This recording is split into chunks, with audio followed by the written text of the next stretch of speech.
capital expenditures. So that is the first page. Do you want questions now or when you're done? You can do first page questions, then we'll do second page questions. What's the drawback, and I'm assuming there is one, and you can let me know, but if we set a maximum, like anything above 30%, any future unused funds that would drop to this account, say in 2019 or whenever we started it, if we utilize those to pay down debt, does that impact our expenditure limit? Or instead of accumulating in this fund, if we had a sentence that said anything, you know, any future accumulation of unused funds, rather than going into this pot, will be used to pay down debt, does that affect our expenditure limit or any kind of? You know, I wouldn't think that would necessarily affect our expenditure restraint limits, although my next follow-up question would be is, from a practical purpose, what do you mean? Okay. And secondly, you can't just arbitrarily pay off $42,000 of a $9 million note. I mean, that's done through the debt service schedule when you're paying off debt. So in one respect, I advocate that, you know, the path that we started on discussion with using that for debt service gets towards that goal. But from a practical, I think if you just say to pay down debt, it would be a challenge to implement that, because that would imply to me the outstanding balance. Which is what I meant, yeah. You could go toward that goal by just taking care of it during the budget process each year too, correct? This is like, Well, we periodically look at our outstanding debt issues to see if we would be in an advantageous position to refinance them. Sure. But just to pay off debt early on a little broader scale is a little more problematic, because we're bonding for a period of time. You know, there's limits to when we can pay off debt early.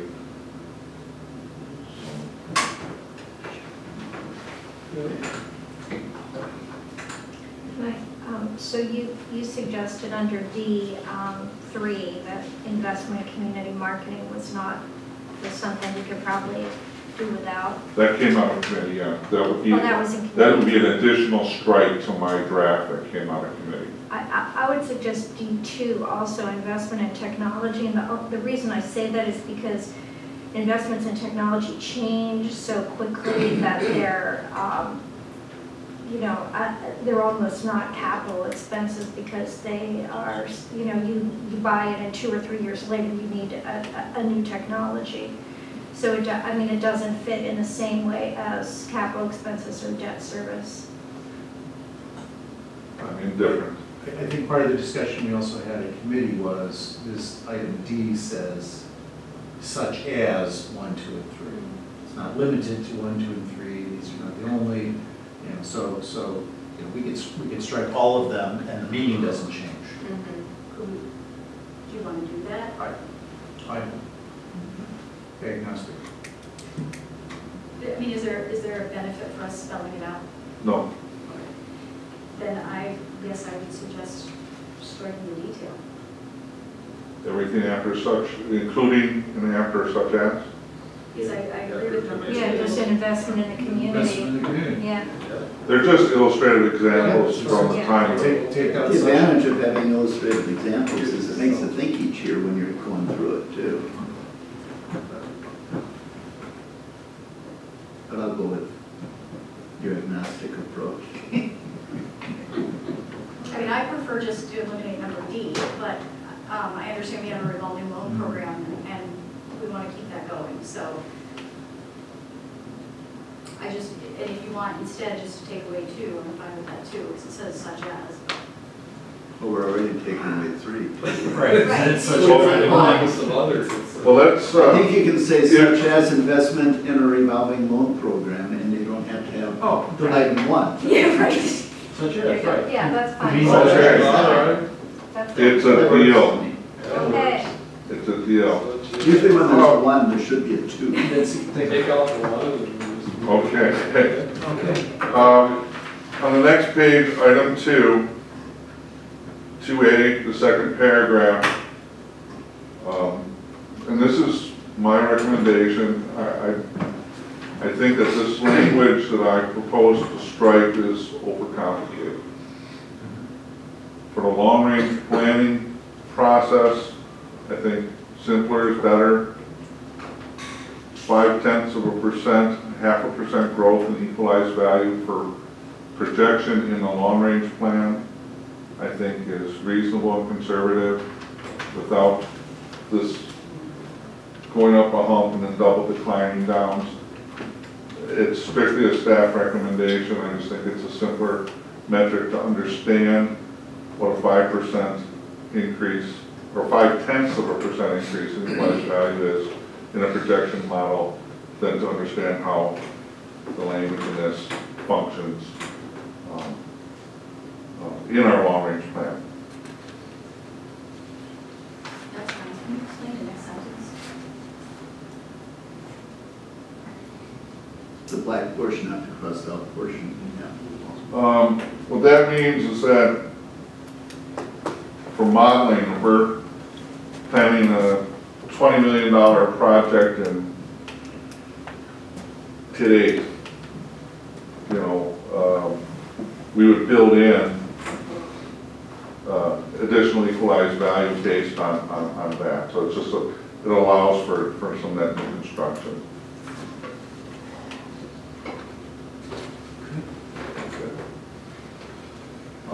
By the strikeout, let me just, so you're saying keep it at 0.5%.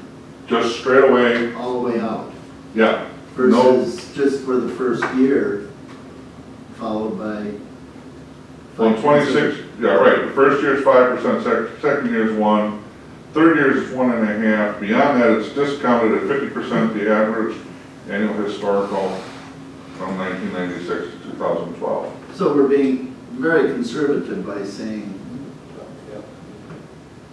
0.5%. I feel that that's pretty conservative from my perspective. Well, it's much more conservative than 1.5%. 1%, 1.5%. Well, once you start doing 50% discounted over a long-term package to, I mean, just my, yeah, 5% or 50% would be very, yeah.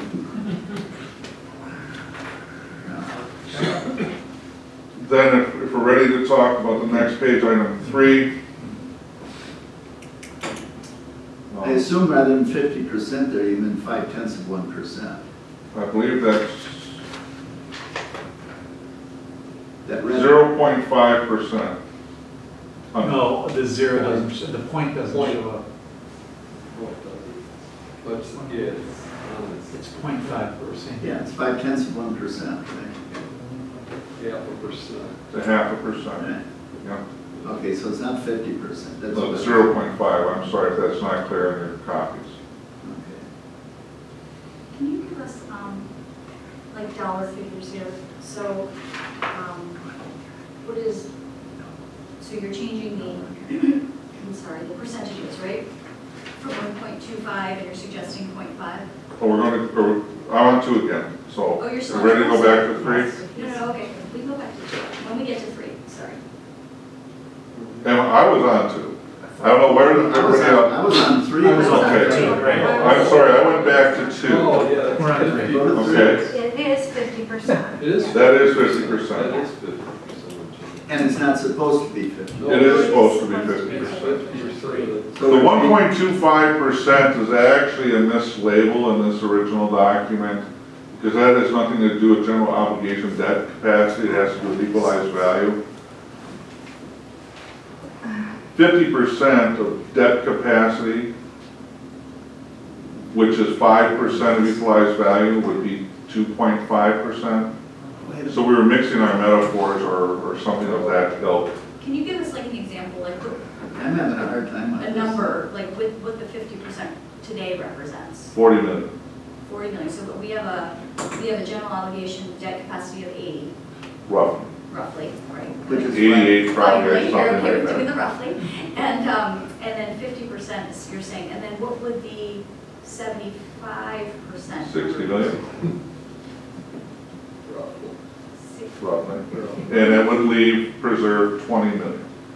What are we at today for TID capacity? What's the percentage of our debt capacity? Mike, you have the long range plan, I think. About 30. So 75% or With TID, 33%? With TID, I think we would be at 60%. Oh, no, I mean- 6.98%. It's not, it's Total not budget. debt, non-TID. I meant the TID portion, because we're putting it up to we're at 75%, that's what it was here.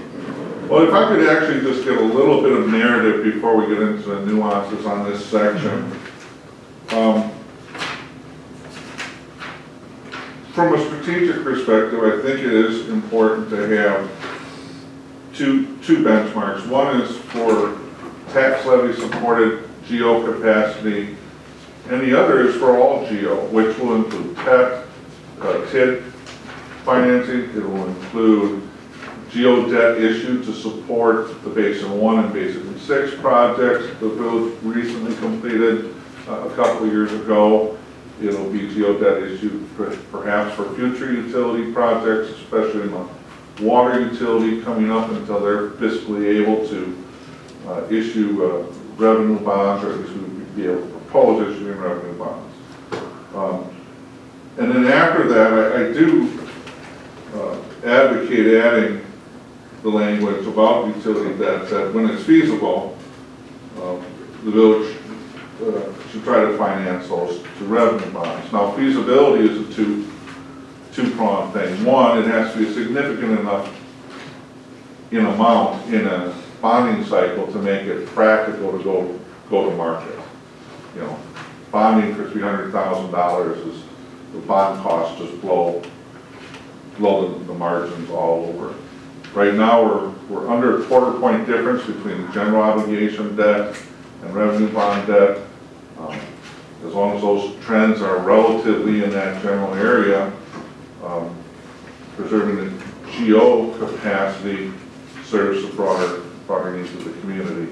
And that is, if something happens where you need 20 or 25 million that you didn't see coming, if you stay within the parameters of the policy, you'll have that capacity, kind of like a super emergency reserve. Now, so that's for the 50 and the 75%, because there are other things that the board has authorized in their GO debt that are not TID. So I didn't want to label it just TID, because again, as times change, those focus areas might change as well. Example. Oh, can you give an example of what we've authorized that wasn't? You said we've authorized things that were. The stormwater management in Basin 6. Utilities stuff. Yeah. So that happened. I can't quote you the numbers on it, but all the water work to date for water mains has been authorized under GO debt, even though it's supported by water utility revenues. It counts against our GO debt capacity. Is there a difference, a percentage difference between revenue bonds, like the interest on revenue bonds versus GO bonds, that you would consider it not feasible to? So the statement of shall be financed through utility revenue bonds, the interest rates are not that different right now. Can you just explain to me when it would be considered too much of a difference that we wouldn't want to do that? You would recommend not financing it through utility? Well, I find it hard to quantify that in a document without giving that a lot more thought, because right now we're borrowing at 3% interest. Right. So the difference between 3 and 3.2, Right, exactly. for borrowing, 10 years from now, and we're paying 8% versus 8.5, well, 0.5% in the threes, yeah. Again, I leave that really to the discretion of the body at the time on whether or not. I'm just trying to be educated. Yeah. Because No, I know we've the other component of feasibility is that the utility has to be fiscally in a position to support the revenue bond. Correct. So not only is it the bond sizing for the project under consideration, but the utility has to be in the right fiscal position to do so as well. And we're there with the sewer utility, and we're working on that with the water utility. Water utility is going to take a little more time because of a number of factors, but. Thank you, because I know that for TIF financing, we can do pay-as-you-go, or we can do, and then it does make a difference with that, with Yeah. the difference in the Yeah. interest rates. I'm just trying to, for my own sake, Yeah. understand. It's a good point, so it'd be a little hard for me to quantify on a long-term document. I'll just add very quickly that back in the day when, municipal bond rates were 6-7%, the spread was pretty significant. And you were, at 100 basis points, sometimes more depending on what your individual bond rating. So back in the day, we tried to lump everything under GO if we could, and then you abated your annual levy just the way we do now, so that those user funds paid their portion of the debt service. The problem now is the spread is like 20 or 25 basis points.